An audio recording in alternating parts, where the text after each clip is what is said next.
L'arnaque du 14 juillet. Tout le monde est persuadé que le 14 juillet, on fête la prise de la Bastille, le 14 juillet 1789. Eh bien, c'est pas ça. Hein. C'est pas ça, c'est faux, c'est une arnaque. En fait, ce qu'on fête, c'est le 14 juillet 1790, et qui n'était pas la prise de la Bastille, c'était la fête de la Fédération, la première fête de la Fédération. Euh, il y avait à l'époque de la Révolution française, qui était surtout très parisienne, euh, il y avait donc deux tendances. Il y avait la tendance jacobine et la tendance fédéraliste. Et les gens qui étaient partisans du fédéralisme, c'était d'une fédération des régions ou des provinces étrangères, puisque il y avait il y avait la France et des provinces étrangères qui étaient tout ça, ça faisait partie du royaume de France, mais ça avait des statuts bien particuliers. Et le 14 juillet 1789, il y a effectivement eu la prise de la Bastille, mais c'était un petit événement parce qu'il n'y a pas eu grand-chose. Hein, il n'y a pas eu de, c'était pas un gros événement. Euh, et euh, Ça a été récupéré par les Jacobins, alors que en fait le, le, le 14 juillet 1790, qui fêtait cette prise de la Bastille, c'était une idée girondine. Alors la différence entre les Jacobins et les Girondins.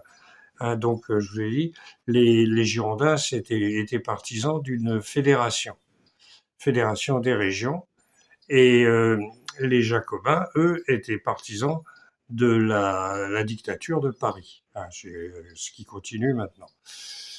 Paris qui décide de tout, et puis si vous n'êtes pas content, vous allez voir, le préfet va s'en occuper, etc. Euh, à l'origine des Jacobins, euh, c'est les Bretons, encore une fois.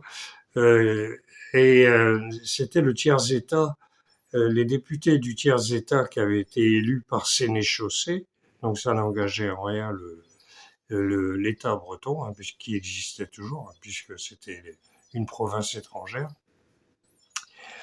Les députés du tiers-État qui voulaient récupérer les mêmes droits, en fait, les gens du tiers-État, c'était pas les pauvres. Hein, c'était pas le peuple, le bas peuple, c'était ce qu'on appelle la noblesse de robe. Les, euh, les, les bourgeois enrichis qui avaient eu les moyens de s'acheter une particule.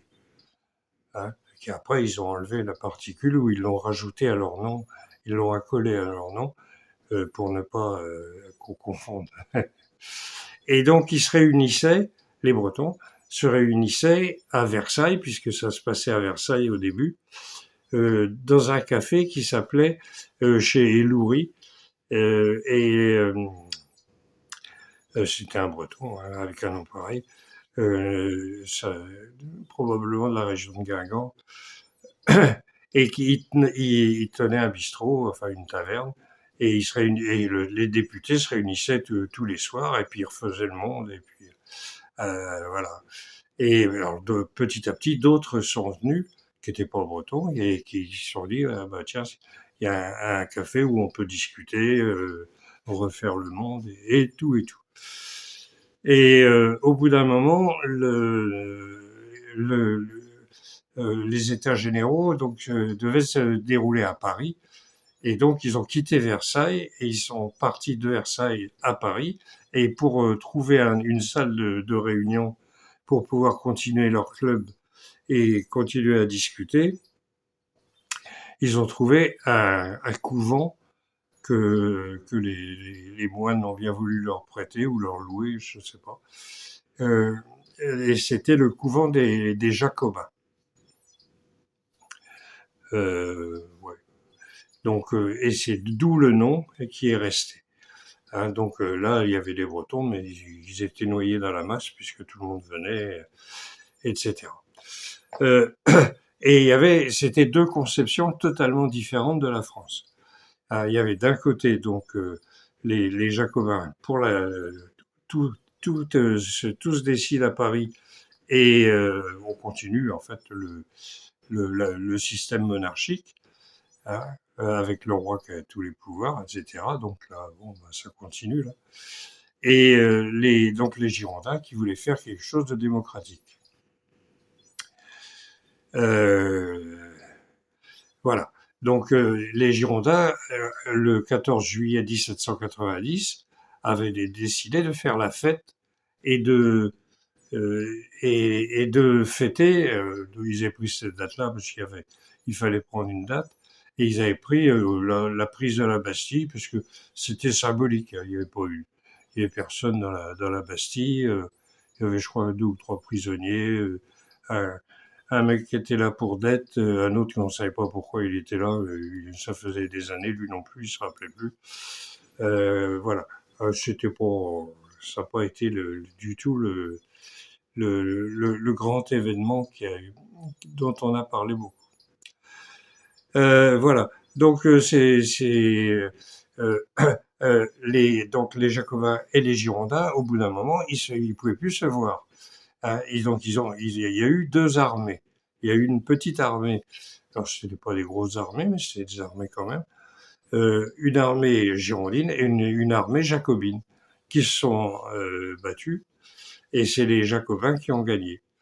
Donc, du coup, les Girondins, alors, ils sont partis à guillotiner et tout. Donc, voilà. Et donc, le 14 juillet, c'était donc la fête des Girondins. Hein,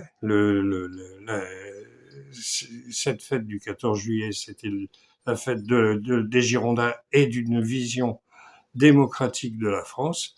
Mais ce sont les Jacobins qui étaient partisans d'une dictature, en gros, hein, euh, et qui ont gagné et puis qui ont récupéré ça à leur sauce, et puis voilà.